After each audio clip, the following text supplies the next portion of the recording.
Good day to everyone. Hope your day was full of blast and blessing. My name is Jenin U Padayao and I am your reporters in today's discussion. Together with my groupmates, we hope that you will learn from us with our discussion. And if ever you have some questions and clarification, we are here to answer your questions. At this juncture, I would like to introduce the given topic, Chapter 6, Learners with Difficulty Seeing, Hearing, and Communicating. In this chapter, our discussion is divided into types, characteristics, identification of learners with difficulty seeing, hearing, and communicating. Before we start our discussion, let me first give to you the learning objectives.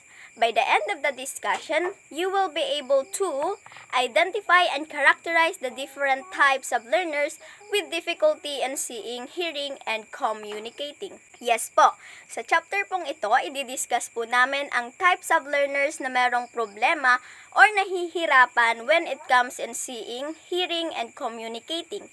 Kung baga, covered po ng discussion namin yung mga characteristics na meron ang isang learners with visual and hearing impairment, learners with communication disorder gaya ng speech sound disorder, language disorder, fluency disorder, and the learners with autism spectrum disorder.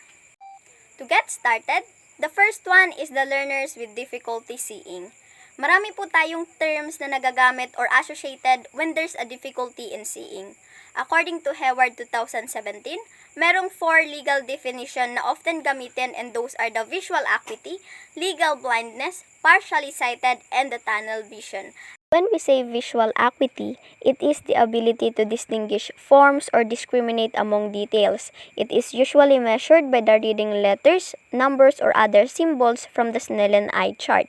When the vision is 20/20, it means that at distance of 20 feet, one can see what a normally seeing eye sees at that distance. When we talk about legal blindness, it is having a visual acuity of 20/200 or less in a better eye with the use of corrective lens. When a vision is restricted to an area no greater than 20 degrees, it considered as legally blind. The next one is partially sighted. It is the individuals whose visual acuity in the bitter eye after correction falls between the 20/70 and 20/200. The last one is the tunnel vision. It is a condition of having a perception of viewing world through a narrow tube. In this case, the central vision may be good but the peripheral vision is poor at the outer range of a visual field. And also, meron din tayong educational definition of terms related to the difficulty seeing, which is ang visual impairment, total blindness, and the functional blindness. Visual impairment, having impairment in vision that even with the correction, it adversely affect a learner's educational performance. These include partial sight and blindness. When we say total blindness, it refers to receiving useful information through the sense of vision. In this case, a learner uses tactile and auditory senses for all the learning.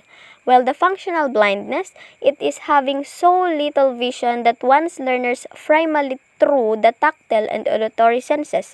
However, limited vision may still be used to supplement the information one received from other senses. It is according also to Hayward 2017. Let's come now to the characteristics of learners with difficulty seeing. According to Hayward in 2017, he cited 3 characteristics of learners with difficulty in seeing. The first one is cognition and language. Cognition and language. Learners with difficulty seeing usually perform more poorly compared to those with normal vision in terms of cognitive tasks that require comprehension or relating various kinds of information. Because of their poor vision, it is more difficult for them to see and understand the relationship among the various experiences. The next one is the motor development and mobility.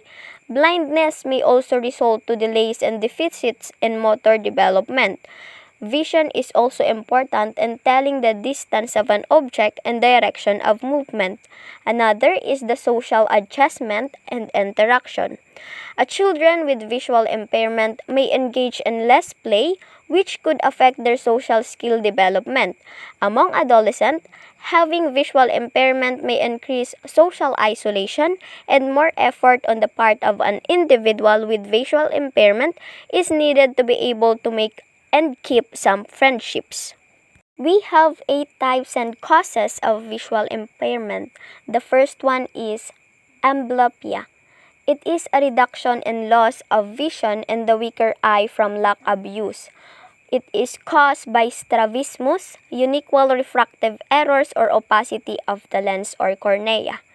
Second, astigmatism, distorted or blurred vision caused by irregularities in the cornea or other surfaces of the eye that produces images on retina not in equal focus or the refractive error.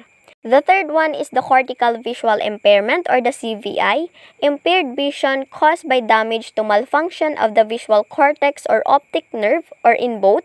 Causes include anosmia, head injury, and infection of the central nervous system. The fourth one is the hyperopia or the farsightedness. It is difficulty seeing near objects clearly but able to focus on distant objects. It is caused by a shorter than normal eye that prevents light rays from converging on a retina or refractive error. Fifth one is the macular degeneration. It is the central area of retina gradually deteriorates, causing loss of clear vision in the center of the visual field. The sixth one is myopia or the nearsightedness. Distant objects are blurred or not seen at all, but the near objects are seen clearly. It is caused by an elongated eye that focuses images in front of a retina or the refractive error. The next one, nystagmus, rapid and voluntary back and forth movement of the eyes which makes it difficult to focus on an object. The last one is the strabismus, inability to focus on the same object with both eyes because of an inward or outward deviation of one or both eyes. It is caused by muscle imbalance secondary to other visual impairments.